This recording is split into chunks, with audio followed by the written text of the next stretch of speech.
तो welcome back student. Now this is your Vijay here और बहुत बहुत स्वागत है आपका ई पाठशाला के चैनल में। And all you know that हम पॉलिटिकल साइंस का चैप्टर सेकंड कर रहे थे, द एंड ऑफ बायोपोलैरिटी। इस एंड ऑफ बायोपोलैरिटी यानी कि दो ध्रुवे के अंत के बारे में हमने इस वीडियो के अंदर पढ़ना है। वीडियो का तीसरा पार्ट है ये, और आपने आई होप इससे पहले वीडियो के पहले और दूसरे पार्ट ज़रूर देखे होंगे। मेरा नाम विजय है और आप सभी का बहुत बहुत स्वागत है हमारे ई पाठशाला के चैनल में। और अगर आप सभी लोग हमारे ई पाठशाला के साथ यूट्यूब चैनल के अलावा और सभी चीज़ों के साथ जुड़ना चाहते हैं, चाहे फेसबुक पेज हो, अकाउंट हो, हमारा इंस्टाग्राम हो, टेलीग्राम हो, ट्विटर हो, आप जाके इन सभी चीज़ों के साथ हमारे साथ ज्वाइन हो सकते हैं ताकि आपको कोई भी अपडेट मिले, रिसेंट अपडेट मिले, वो आपके पास सबसे पहले पहुंच पाए। तो वीडियो में पहले और दूसरे पार्ट में हमने काफ़ी हद तक चीज़ें कवर करने की कोशिश करी थी, और ये वीडियो का जो तीसरा पार्ट है इसमें थोड़ी सी और डीपली बातें बताई गई है, जिसमें बताने की कोशिश करी गई है कि जिस तरीके से यूएसएसआर का अगर कोलैप्स हुआ था और 1991 के अंदर रशिया में जाके बोरिस येल्त्सिन जो थे वो जाके कैसे पहले राष्ट्रपति बने थे, क्यों बने थे, क्या कारण था, उसके पीछे की बैकग्राउंड हिस्ट्री इस वीडियो के अंदर जानेंगे हम लोग। और साथ में हम ये भी जानने की कोशिश करेंगे कि आफ्टर दिस जब यूएसएसआर के बाद रशिया आया तो 10 साल में रशिया में या उसके आसपास की जो CIS कंट्री थी, कॉमनवेल्थ ऑफ इंडिपेंडेंट स्टेट जो कंट्रियां थी, उन कंट्रियों के बीच में क्या बातचीत हुई या क्या हुआ और उसका इफ़ेक्ट हमारे भारत पे क्या पड़ा, हम इसमें समझने की कोशिश करेंगे। सो फर्स्ट ऑफ ऑल सबसे पहला पूछा हुआ है रीज़न, आपको बताना है कि यूएसएसआर अगर कोलैप्स हुआ है तो यूएसएसआर के गिरने के या यूएसएसआर के ख़त्म होने के सबसे बड़े कारण कौन से थे। तो ठीक है, सबसे पहले अभी हम ये जानेंगे कारण नंबर बहुत सारे हैं। इसमें सबसे पहले एक्सपेंसिव आर्म रेस। आप देखेंगे कि यूएसए और साथ में वर्सेस यूएसएसआर चल रहा था। तो होता क्या था कि यूएसए जो था वो तो कैपिटलिस्ट आइडियोलॉजी में बिलीव रखता था और वो पूरी तरीके से अपने देश को आर्म्स रेस में बहुत आगे ले जा रहा था। ज़्यादातर पैसा यूएसए भी अपना पैसा ज़्यादातर कहाँ खर्च करता था, बम में खर्च करता था। लेकिन यूएसएसआर जो एक तरीके की सत्तावादी सरकारें थी, कम्युनिस्ट पार्टी सरकारें थी, वहाँ पर अगर आप देखेंगे तो यहाँ पर भी यही सेम प्रॉब्लम रहती थी। यूएसएसआर मोस्टली अपने पैसों का ज़्यादातर हिस्सा बम बनाने में, हथियार बनाने में खर्च करता था। और ज़्यादातर ऐसा देखा गया कि अगर वो बम बनाने में, हथियार बनाने में खर्च करेंगे तो उनकी अर्थव्यवस्था में जो पहले 1989 के टाइम पीरियड में जो उनकी अर्थव्यवस्था थी वो ज़्यादातर परमाणु बम या जितने भी मैं बोल सकता हूँ चीज़ें बनाने में जो खर्च हो रही थी उससे उनकी इकोनॉमिक पे बहुत ज़्यादा फ़र्क पड़ रहा था। वो जहाँ पे चीज़ों को एक्सपोर्ट करते थे वहाँ उल्टी जगह वो अब चीज़ों को इंपोर्ट करने लग गए थे। तो बहुत ही दिक्कत वाली बात थी। दूसरी सबसे बड़ी प्रॉब्लम जो रहती थी वो रहती थी आपकी unaccountable administrative system. Unaccountable administrative system का मतलब ये था कि जो भी सरकारें, जो भी वहाँ पे हेड चुन के आता था, चाहे जोसेफ स्टालिन ले लीजिए, क्योंकि समय समय पे जो स्टालिन था उसने ऐसी नीतियाँ चलाई जो देश के हित के लिए नहीं थी। निकिता खुर्शेव इतना बड़ा मैं कह सकता हूँ कि जो क्यूबा मिसाइल क्राइस करके चले गए थे, इससे दूसरे जो देश थे उनसे रिलेशन ख़राब हो चुका था पूरी तरीके से। एक तो ये कारण था। तो यहाँ पे जो भी जनता आती थी उनको सरकार के खिलाफ बोलने का कोई अधिकार नहीं था। एक ही पार्टी सिस्टम चल रहा था इतने लंबे समय तक, और जो भी सरकारें जो भी काम करती थी उस टाइम पीरियड में अगर आप देखेंगे तो सरकारें जनता के प्रति जवाबदेही नहीं है। अगर कोई भी डिसीजन ले रही है तो आंतरिक मुद्दे कभी कभार तो इनके खुद के भी ख़राब होते थे, और जनता के ऊपर अगर उसे इम्प्लीमेंट किया जा रहा है तो वहाँ पे भी प्रॉब्लम रहती थी। अब क्योंकि शुरुआती समय में ये यूएसएसआर था, रशिया इसमें डोमिनेट करता था, तो कोई भी डिसीज़न लिया जाता था वो सेंट्रल के द्वारा लिया जाता था और सभी स्टेट्स के राज्य सरकारों को ज़बरदस्ती उन पर थोप दिया जाता था। तो ये एक प्रॉब्लम सबसे बड़ी रही। और लास्ट में इस समस्या को मैं कह सकता हूँ हवा देने वाली जो सबसे बड़ी प्रॉब्लम खड़ी हुई वो थी reforms of Gorbachev. Mikhail Gorbachev ने पेरेस्ट्राइका और ग्लास्तोनेत करके दो जो मुहिम चलाई थी, उसकी वजह से क्या हुआ, उसकी वजह से लोगों को पूरी तरीके से कह सकता हूँ मैं कि लोगों को पूरी तरीके से वो मिल गया, क्या मिल गया, लोगों को सरकार के खिलाफ बोलने का एक हक मिल गया, अधिकार मिल गया। और यहाँ से फिर प्रॉब्लम होनी चालू हो गई। जो सबसे बड़ी प्रॉब्लम्स हुई थी वो यहीं से चालू हो रही थी। तो ये ऐसी ऐसी प्रॉब्लम थी जिसकी वजह से, वैसे तो रैंडमली बहुत सारी प्रॉब्लम हो सकती हैं, लेकिन फोकस इसी पे करवा रहा हूँ मैं। आप बुक में देखेंगे तो और भी प्रॉब्लम्स आपको मिलेंगी, लेकिन बेसिक प्रॉब्लम्स। अब यहाँ पे जब विघटन हो गया, जब यूएसएसआर पूरी तरीके से रशिया, यूक्रेन, बेलारूस इन कंट्रियों ने बोल दिया कि अब हम कंट्रियाँ अपने आप को इंडिपेंडेंट करेंगी, तो उसके बाद बहुत सारे इफेक्ट हमने देखने को मिले। नंबर 1 इफेक्ट, यूएसएसआर के ख़त्म होने के बाद क्या हुआ, कोल्ड वॉर की समाप्ति हो गई। क्योंकि इतने लंबे समय से कहीं ना कहीं यूएसए और यूएसएसआर के बीच में लड़ाइयाँ चल रही थी, और फाइनली इस आइडियोलॉजी को ख़त्म किया गया। और यहाँ पे जो आइडियोलॉजी थी कैपिटलिज्म और कम्युनलिज्म, यानी कि साम्यवादी और पूंजीवादी, इन दोनों विचारधाराओं को अंत किया गया।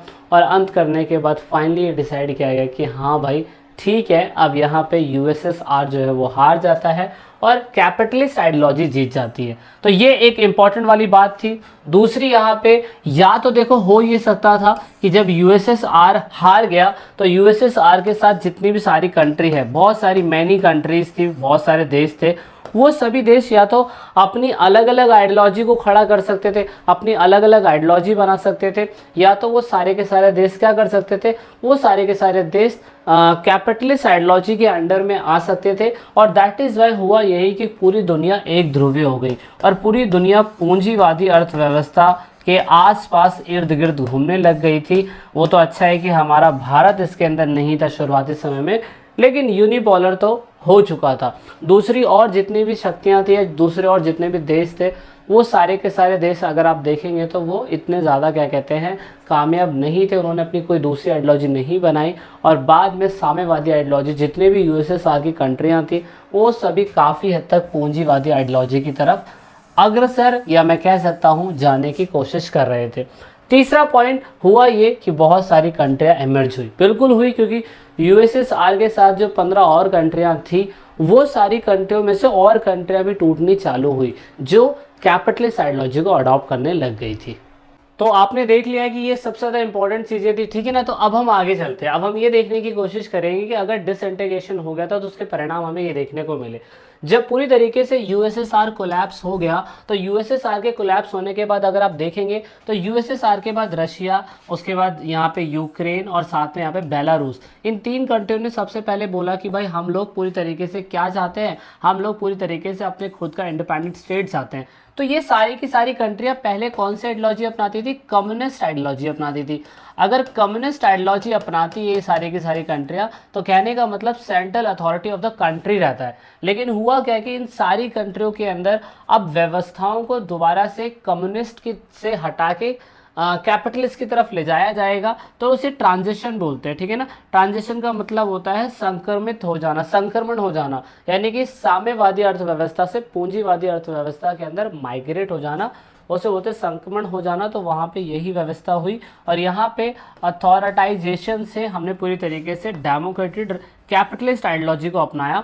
और ये ज़्यादातर कहाँ पे हुआ, रशिया जैसी कंट्री में, सेंट्रल एशिया, ये सेंट्रल एशिया की ये कंट्रियाँ हैं, उसके बाद ईस्ट यूरोप की ये वाली कंट्रियाँ हैं। इन सभी कंट्रियों के अंदर ये आइडियोलॉजी जो कम्युनिस्ट से कैपिटलिस्ट आइडियोलॉजी अपनाई जा रही थी, वो यूएसएसआर के ख़त्म होने के बाद अपनाई जा रही थी। और इस थेरेपी को क्या बोला गया, इस थेरेपी को शोक थेरेपी बोला गया।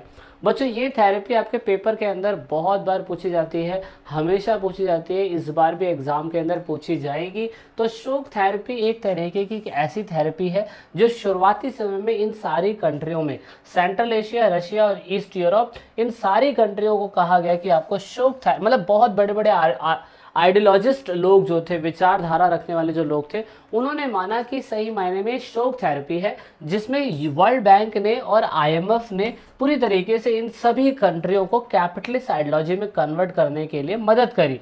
तो ऐसा कहा जाता है कि Russia, central Asia, east Europe, के द्वारा बनाया गया मॉडल, मतलब इनके द्वारा अपनाया गया मॉडल जो आईएमएफ और वर्ल्ड बैंक ने बनाया था, उसे शोक थेरेपी के नाम से जाना जाता है, जिसका मेन हिंदी में अगर ट्रांसलेट करें तो आघात पहुंचाकर उपचार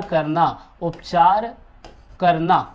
ठीक है, तो ये आपको फोकस करना है। मतलब अगर आपने एक चाकू मार दिया फिर बाद में आपने सॉरी सॉरी बोल दिया, सेम यहाँ पे यही हुआ कि आपने सबसे पहले बोला कि कम्युनिस्ट आइडियोलॉजी अच्छी थी, बाद में आप कह रहे हो कैपिटलिस्ट आइडियोलॉजी अच्छी थी। तो जो भी कंट्रियां कैपिटलिस्ट आइडियोलॉजी को अपनाना चाहती थी उन सभी कंट्रियों को कहा गया कि आपको वर्ल्ड बैंक और आईएमएफ का सहारा लेना पड़ेगा, क्योंकि आपको बहुत बड़ी मात्रा के अंदर पैसों की ज़रूरत पड़ेगी। और इसकी वजह से आईएमएफ और वर्ल्ड बैंक जो थे वो क्या कहते हैं यहाँ पे मदद कर रहे थे। अब आईएमएफ क्या है, वर्ल्ड बैंक क्या है, इसके बारे में आप आने वाले जो लेक्चर होंगे हमारे उनमें आप कवर करेंगे, उनमें आप देखेंगे ये सारी की सारी चीज़ें।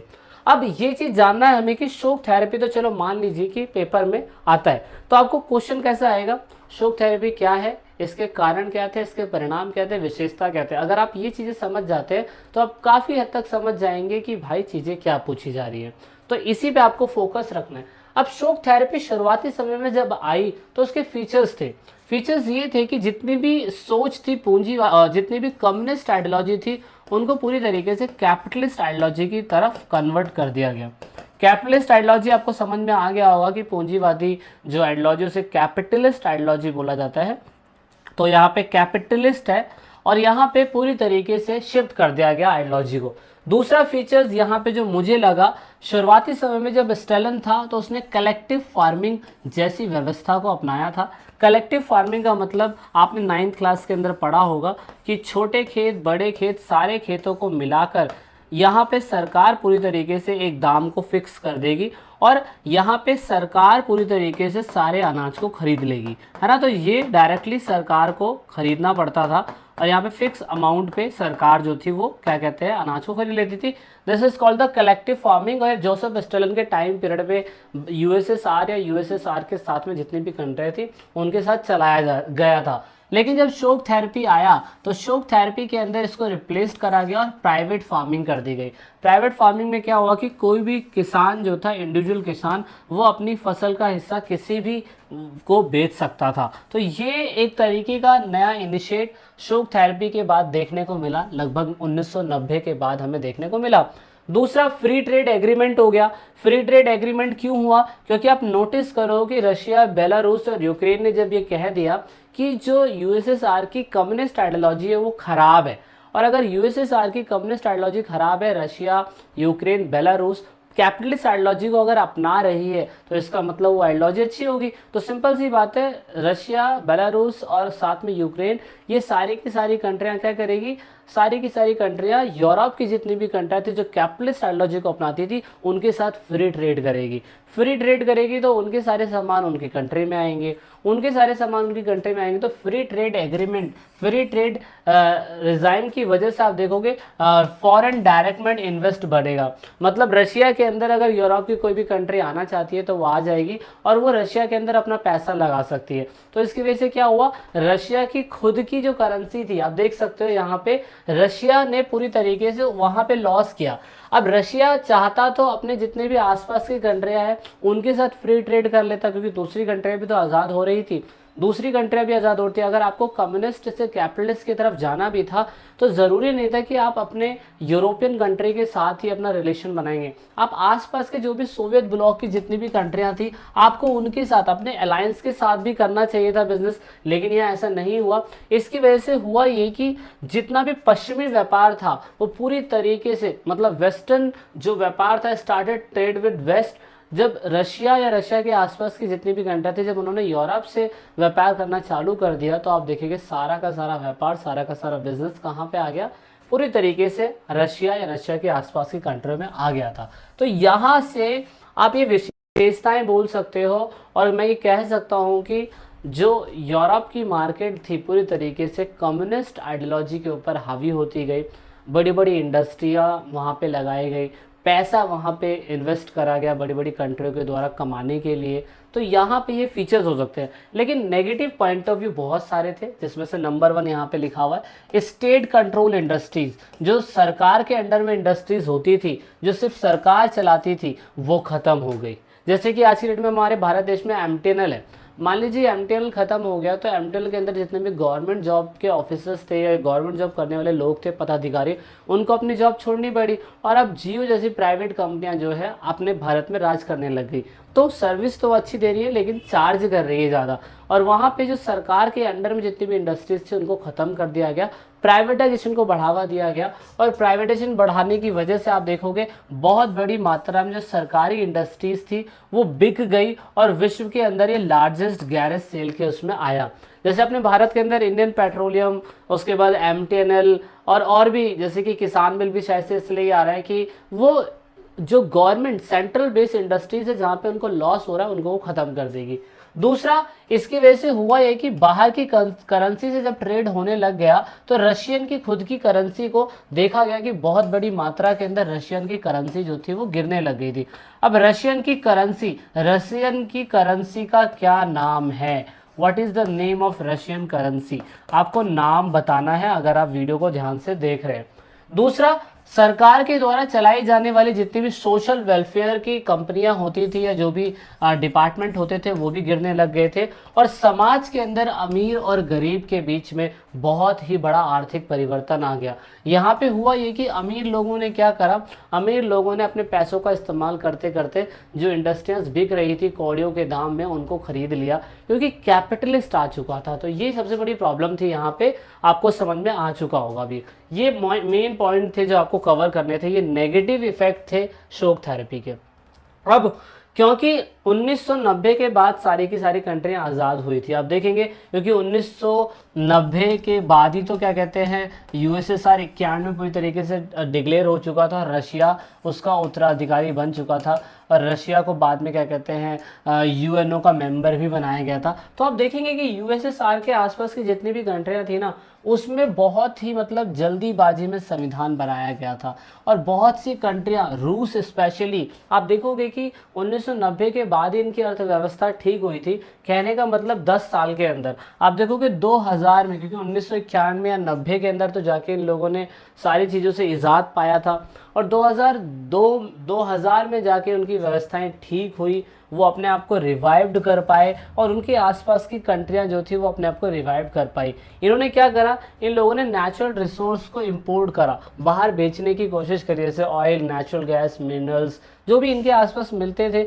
उससे उन्होंने बिजनेस करा, और बिजनेस करने की वजह से फिर इनकी मार्केट धीरे धीरे बनने लग गई। लेकिन आप नोटिस करोगे कि जो कंट्रियां 1990 के बाद एकदम से अलग नहीं हुई थी, वो पहले CIS की मेंबर तो बन गई थी, लेकिन बाद में वो कंट्रियां भी अपने आप से झगड़ों में लग गई। तो इसीलिए रशिया ने, और यूएसएसआर की जो कंट्री है, यूएसएसआर से बाद में रशिया बनी, और दूसरी कंट्रियों में विरोध आने लग गया। जैसे कि कई देशों के अंदर गृह युद्ध और विरोध देखा गया, वो आप देखेंगे। जैसे नंबर 1 यहाँ पे सबसे पहले खुद रशिया के 2 हिस्से थे। आप यहाँ पे देख सकते हैं दागिस्तान लिखा हुआ है यहाँ पे, और साथ में चेचेनिया येरा, ये 2 ऐसे प्लेसेस थे जो कह रहे थे कि हमें रशिया से अलग होना है, हमें अपना खुद का अलग देश बनाना है। दूसरा यहाँ पे तजाकिस्तान जो है, उसमें देखा गया कि 10 साल तक वॉर ही चलता रहा। तीसरा आप देख सकते हो यहाँ पे अजबेजन के अंदर जो कि यहाँ पे 2 कम्युनिटी थी, ये दोनों कम्युनिटी कहना चाहती थी कि वो आर्मेनिया देश के साथ मिलना चाहती है, ये एक प्रॉब्लम रहा। दूसरा यहाँ पे जॉर्जिया है, जॉर्जिया अपने 2 क्या कहते हैं स्टेट से बहुत परेशान था, वो उनसे आज़ादी लेना चाहता था। यहाँ पे चेकोस्लोवाकिया जो था, ये सारे यूएसएसआर के हिस्से हैं, लेकिन इनके आप देख सकते हो कि 1990 के बाद इतने सारे प्रॉब्लम आए इनके देशों के बीच में कि इन कंट्रियों ने अपने आप को डेमोक्रेटेड बनाने के लिए जल्दीबाजी में ये सारे कदम उठाए। चेकोस्लोवाकिया में चेको अलग हो गया, स्लोवाकिया अलग हो गया। इवन आप नोटिस करोगे कि यहाँ पे युगोस्लाविया जो कभी क्या कहते हैं यूएसएसआर का हिस्सा तो नहीं था, लेकिन यूगोस्लाविया भी देख सकते हो कि आप 1991 में कितने देश अलग हुए, 1992 में अलग हुए, 2006 में अलग हुए, फरवरी 2018 के अंदर भी एक प्रांत अलग हुआ, एक नया देश बना, और इसके बाद भी नए देश बन रहे थे। इतने सारे कॉन्फ्लिक्ट 1990 के बाद 10 साल के अंदर इतने सारे देशों को आज़ाद किया गया, जिसमें बहुत सी जगहों पे कैपिटलिस्ट कंट्री यानी कि यूएसए ने भी मदद करी थी। तो दोस्तों ये पूरी तरीके से रशिया एक अलग नेशन तो बन गया, लेकिन जो छोटे छोटे राज्य थे उनके बीच में ये सारी समस्याएं पैदा हो रही थी। तो ये सारी थी, अब आपको समझ में आ चुका आई होप। अब हमें पोस्ट कम्युनिस्ट कंट्री में आपको देखना, आपने सोचा होगा इतना सारा हमने पढ़ा क्यों, हमें ये जानना है कि बाद में इंडिया, मतलब जो हमारा रिलेशन था, कि इंडिया का रिलेशन रशिया से कैसा था या इजराइल से कैसा था, ये वीडियो के हम अगले पार्ट में पढ़ेंगे। लेकिन हमने ये जान लिया कि जब 1991 के अंदर रशिया ख़त्म हुआ तो उसके बाद उनकी कंट्री में 10 साल की व्यवस्थाएं कैसी रही थी, या उनके आसपास की कंट्रियाँ जो आज़ाद हो रही थी। सो अब हम वीडियो के अगले पार्ट में इंडिया का रिलेशन रशिया से कैसा रहा या दूसरी कंट्री से कैसा रहा, और इजराइल का रिलेशन जो नया टॉपिक ऐड हुआ है, मैं आपको ये बता दूं, ये 2021 के सिलेबस में ये नया टॉपिक जो है, न्यू टॉपिक जो है ये ऐड हुआ है। ये आपकी बुकों के अंदर नहीं है, लेकिन आप 2021 का सिलेबस रिवाइज्ड करिकुलम देखेंगे तो उसमें इजराइल को ऐड किया गया है। ठीक है, जो लास्ट ईयर के बच्चे थे उन्होंने इजराइल के बारे में भी पढ़ा होगा मेरे से। चलिए अब हम वीडियो के नेक्स्ट पार्ट में मिलेंगे, लास्ट पार्ट में, वीडियो के चौथे पार्ट में। ये वीडियो का तीसरा पार्ट था। I hope you like this video. जो क्वेश्चंस मैंने पूछे हैं उनका रिप्लाई ज़रूर करिएगा। And we have finish the part of this chapter, और हम अगले पार्ट में मिलेंगे। जब तक के लिए till then and keep watching e Pathshala channel. और अगर आप हमारे साथ इन सभी चीज़ों के साथ जुड़ना चाहते हैं तो ज़रूर जुड़िए। This is it in this video.